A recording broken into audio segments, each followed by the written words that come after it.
Hi, I'm Johnny Heineken. I am from San Francisco, or the Bay Area. We're sitting here at Crissy Field right now. I grew up as a kid on the water here and racing tons of high-performance sailboats. In 2005, I did a 29er Worlds here, and then that kind of translated into doing the kite racing Worlds here in 2009, which was really fun for me to be able to compete in both those events. And I guess I'm one of the top kite racers right now. I'm going to continue to push that, see what we can do with the sport. Hi, my name's Adam Koch. I've been kiteboarding since 1997-98. Used to be a professional. I retired for a couple of years, and when I saw kite racing, I had to come out of retirement. I had to get back into the sport. My name's Chip Lawson. I live in Berkeley, California, and I kite race.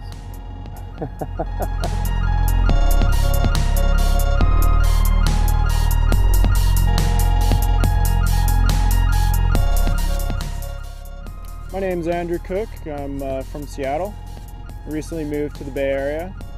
I come from a professional sailing background. I've been running sailing programs and building boats and kind of sailing all over the world.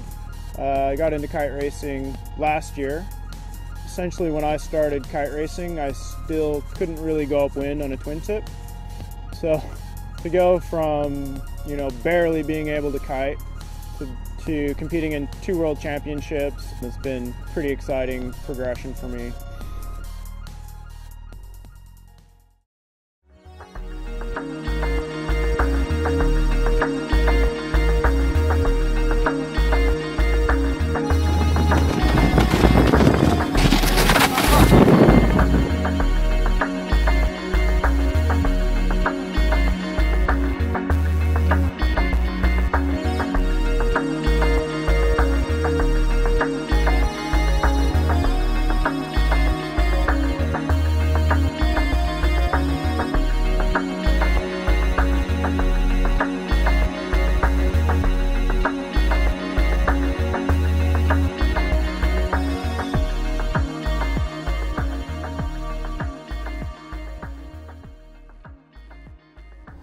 Well, we're kind of sitting at the birthplace of kite racing. I'd say 5 years ago, some of the local guys approached the St. Francis Yacht Club right down there and posed the idea of doing kite course racing because the windsurfers were doing it here, and that's been, one of the high performance classes forever. And the yacht club agreed to try it out and set us up with ebb tide days to do course racing. And it took off.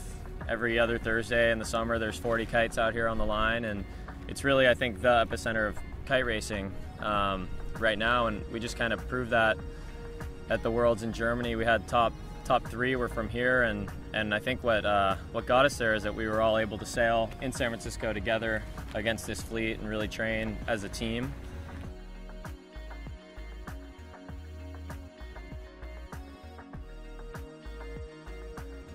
I chose to ride Ozone Kites because they're the fastest kites out there, the best race kites.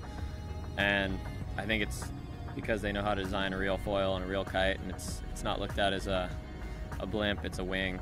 And it really shows on the course. I mean, these things, at Worlds it was like, oh, we're getting overpowered, ease out and head up more, and now I'm going higher than everybody else on the course, and it's a pretty amazing feeling. I think what's important about racing, or what's important to make clear is, there's this whole gear race right now, and you got to have the right gear and you got to know how to ride it. It's both of them. You're not going to go win a Worlds on the wrong stuff, but it's not everything. So putting everything together, learning your equipment and knowing exactly how it's going to behave is the most important thing, but you got to have the right stuff to do that.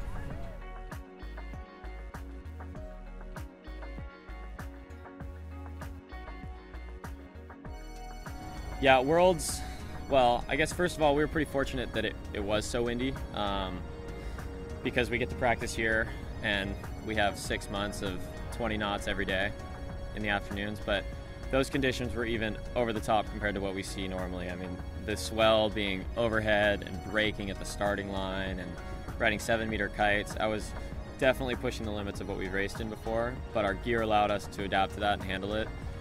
I was amazed how comfortable I was downwind, even when you're on the face of this like peaking wave. going down the face of it, and you can let the board correct as it starts to bobble.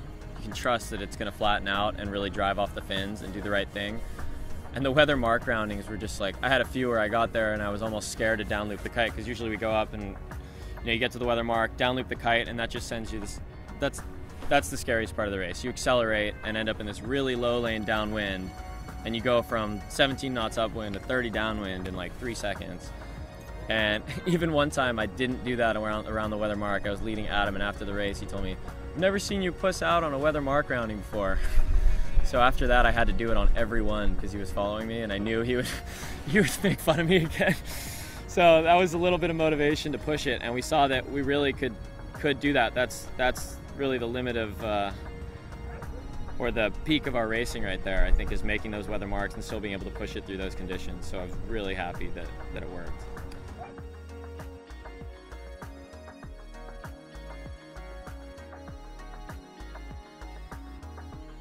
Kiting with Adam was instrumental in our dual success this year.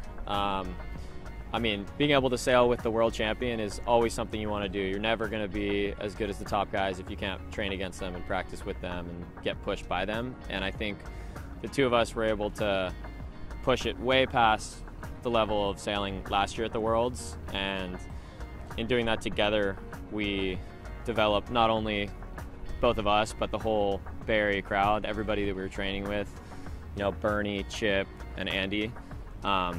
Just moved up as a group, and you could see that. Like, I'd come up for the Thursday night races here, and Adam would have been training, but then all week, and he would say after the race, I haven't pushed it that hard since last time we were here. And it's just when we're against each other on the water, we find these ways to tweak our board out and make it go faster, things to do with our kite, upwind and down, that just really push it to the next level. And that's the only way we're going to keep developing it, is training as a team, pushing each other.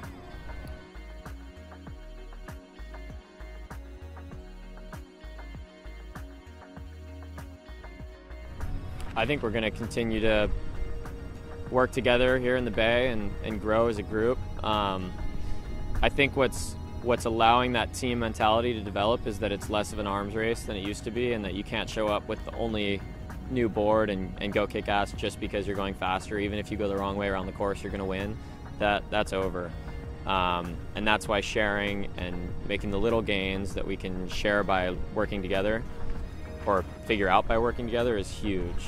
And now we're just working on our sailing. I mean, you don't go see the Olympic sailing teams go train on their own and then go win a gold medal. They go find the other teams that are pushing it, even if they're from another country, and they say, we're going to go sail here for 3 weeks and work together, and then they'll go to the next event and do really well, both teams. So that's how we have to look at it.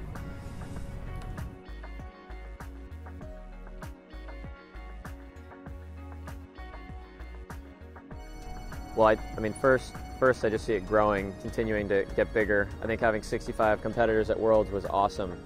And there were tons more people showing up with race boards and, quivers of good race kites than we've seen at any event. And I think that's really important for it to continue to get momentum.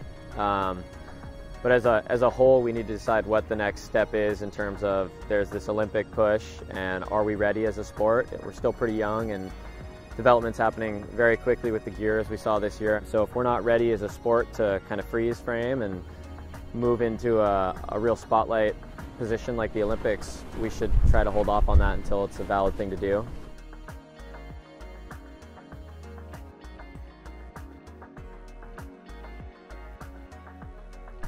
I think it's just, you got to try it. I mean, you got to be comfortable with your kite and around other kites, or else you could put more than just yourself in a dangerous position. But as long as you're comfortable, proficient kiter, you can go join in on the line. Don't be too aggressive. Don't be getting in people's way in the beginning, but you learn how the fleet works. You learn how 50 kites on a starting line is, and it's actually pretty amazing that it does work as well as it does. And you can go, like at World, 65 kites on the line, and I think there was like 1 tangle at a start.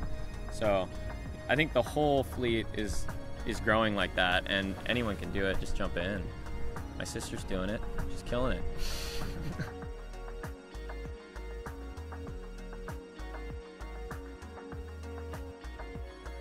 Well, as I was talking about earlier, it is important to have the right gear to go out and do well in a race, and then you got to learn it. So I think the epitome of that right now is the Edge. It's definitely the fastest race kite. I mean, I'm on it because I chose to ride it. And along with that, I get a Mike's Lab board, Mike's Eye Check, and I think that combination is probably the highest performance equipment you can have out there to go around the course. And I think, you know, it doesn't mean you're going to jump on it and go win a race, but it means you're going to have the potential to, and you're not going to be held back by your equipment and ever get that feeling of, oh my God, that guy on that edge is beating me because he has a better kite. You'll be that guy.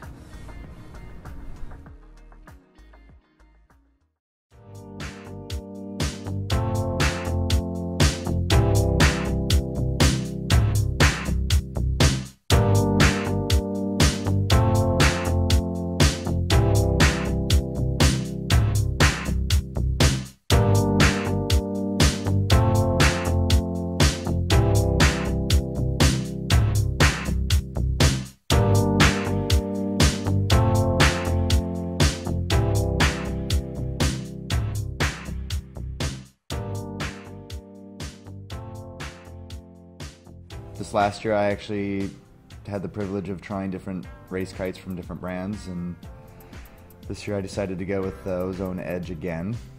I've been riding them since 2009, and there's no question in my mind that the Ozone Edge is just, it works for you.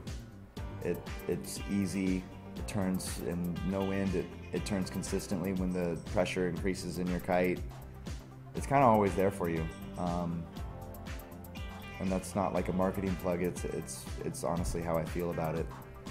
Sometimes you look around and you see people struggling upwind, and then you look at, you know, Johnny or anybody else, and we're actually pretty comfortable most of the time. And you know, a lot of that comes with time on the water and training, but for sure, the kite just flies really well, all the time. I'm just so impressed with how you can jump from the 17 to a 7 meter in the Ozone line, and it with the same bar and lines and everything, and it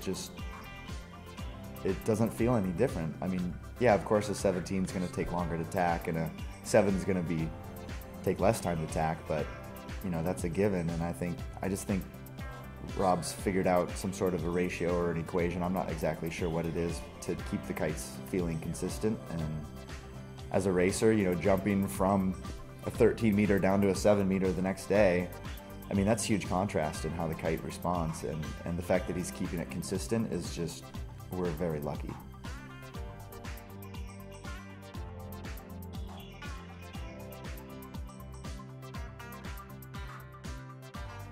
Germany was the most challenging kiteboarding I've ever done in my life. I mean, the conditions were outrageous. Big breaking waves, like shoulder high cresting waves.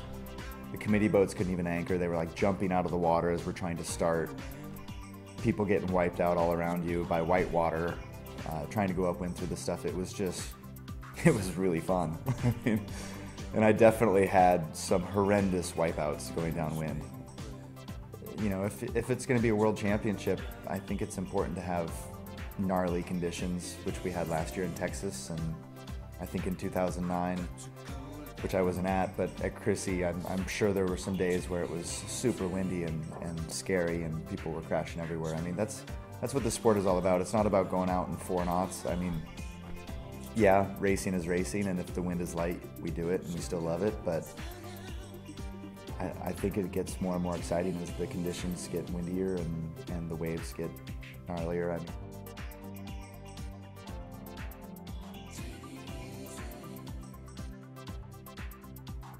The cool thing about the products and the designers that I've been fortunate to be involved with, like Mike Zychek and Robert Whittle and Palarista, is that I think they all kind of throw their whole heart and soul into it, and they care. And so I mean, all in all, I think we're right on track with what we have right now. I don't really see it changing so much in the next year. In fact, if nothing changed in my equipment for another year, I think, you know, the number one thing that needs improvement is myself and my skills, and you know, learning how to race better, and that's like an endless battle. I'll be doing that until I'm 100 years old, if I live that long.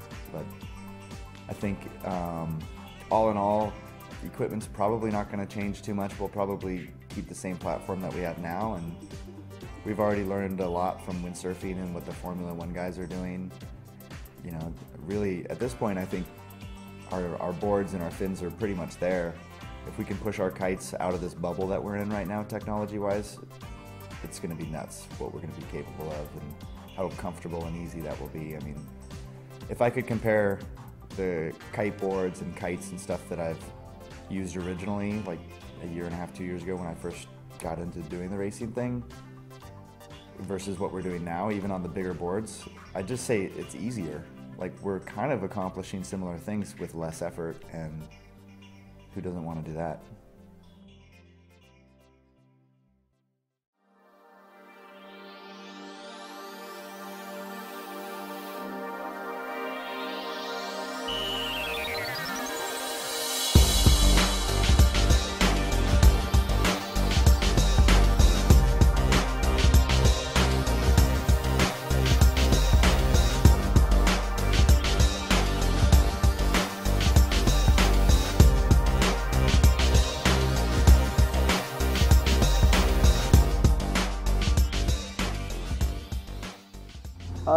Since the beginning of kite racing, actually, we started here at the San Francis Yacht Club, and so I would say, what's that, 2003, maybe, something like that?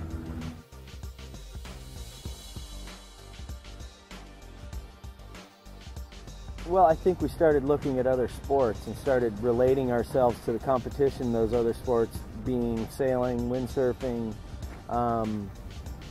and just started using those technologies and started getting a little bit away from what kiteboarding had to offer and started to implement our own designs, boards, kites, lines, etc. It got a little more involved as time went, but you know, board design was the first thing, and I think we cherry-picked a lot of that from the windsurfing world.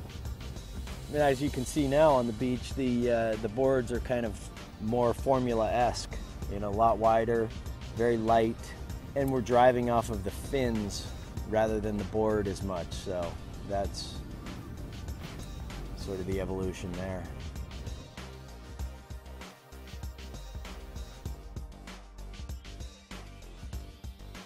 So the kite technology is basically stepping up with the board technology, and companies are starting to focus more on their kites.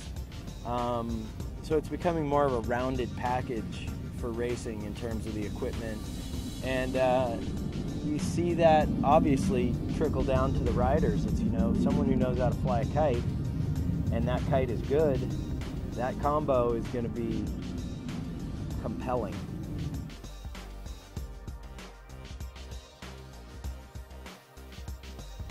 Well, I think, you know, when someone hasn't ridden an Ozone kite, they get on the Ozone kite and they, this is so easy. Or when a puff hits me, I just sheet out and I sail upwind. You know, on my kites, a puff hits me and I get yarded downwind. It's, you know, I think Ozone is really providing a product that makes things a lot more entertaining and a lot more satisfying on the water too, because it just works.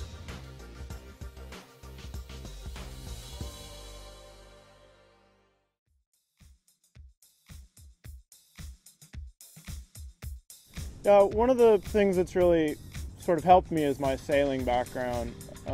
I'd say my kite skills are pretty weak compared to Adam and Johnny and pretty much most of the guys that are like in the top 10 in the world. So that's been a really good equalizer for me. And as my kite skills have gotten better, I'm able to apply my sailing skills to that and, you know, move up through the fleet.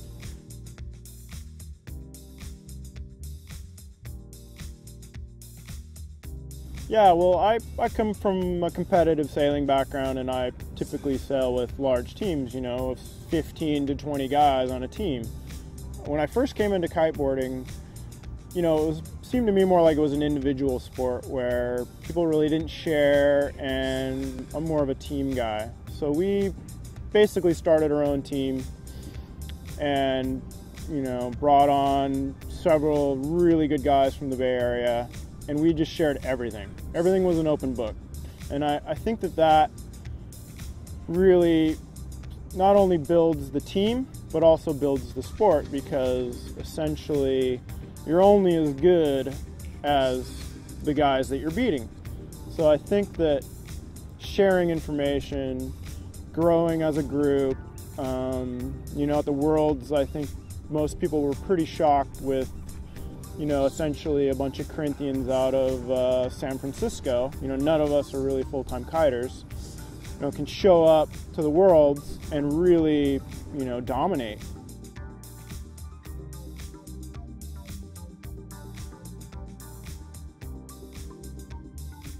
One of the really cool things about kite racing versus any of the other sailing disciplines, and I've raced catamarans and 52-footers and 70-footers and quite a few different large-scale programs. And I think that kite racing is probably the most affordable racing discipline right now in the sailing world. Your cost per performance is just through the roof. I can go out and sail upwind at 15 knots, in almost any condition, and you get to the top mark, down loop your kite, just go full throttle downwind, and you're hitting 30, 35 knots almost instantly. And, out of everything I've ever sailed, kite racing is absolutely the most exciting.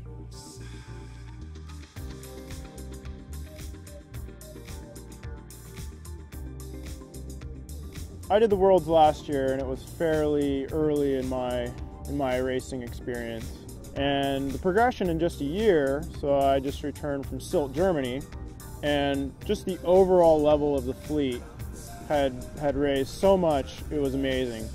So pretty much if you made one mistake on the course, or crashed an attack, or didn't make the weather mark and had to tack twice, you'd go from 10th to about 40th.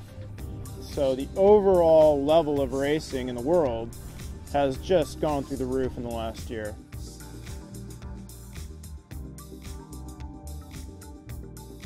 One of the other things about the Edge that I think is really great is a lot of the kite companies focus on gimmicks and patents and, doodads hanging off the kite.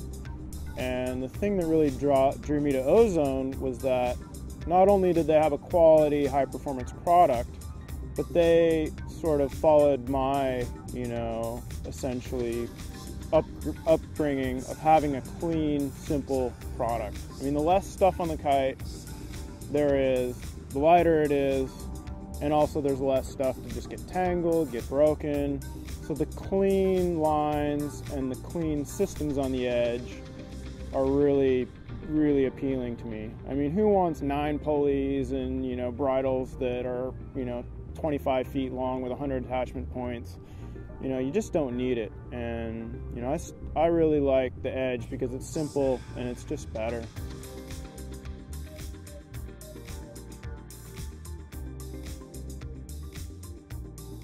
I think one problem that a lot of the kite companies have is that every year they feel like they need to make like a radical improvement and a radical advance. And one nice thing about Ozone is that they stick to their roots. If they have a great wing, great kite that turns well, performs well, they don't feel like they need to reinvent the wheel. And they really stick to their laurels about, providing a quality product.